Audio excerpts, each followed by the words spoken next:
Občani Postojne pogrešajo kulturni dialog, nova delovna mesta, živahen mestni utrip. V Postojni bi rabili več tega duha, da bi bili ljudje odprti, da bi se znali med seboj pogovarjati, povezovati, da ne bi bilo toliko podtikanj, ampak da bi res probali biti čim bolj iskreni in naravni. Torej, če bodo vsi ljudje zaposleni, delali, s tem rešimo tudi socialno državo. Aktualni župan Jernej Verbič največ priložnosti za odpiranje novih delovnih mest vidi v razvoju turizma. Če bi recimo Majlontu, kjer je staro mestno jedro, dali zanimive vsebine, galerije, trgovine, bi ta lahko bil privlačen tudi za turiste.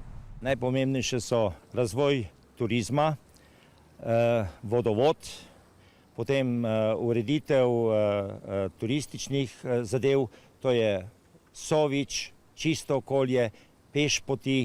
Tudi protikandidat Igor Marentič meni, da je turizem v Postojni neizkoriščena niša.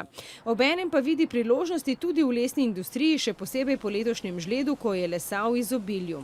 Na turizmu, kot smo že omenili, je ogromen potencial, res ogromen potencial, ravno tako v energetiki, v lesni industriji in pa, ki bo nekje sodelovala z energetskim stebrom, so tudi potenciali novih in novih delovnih mest.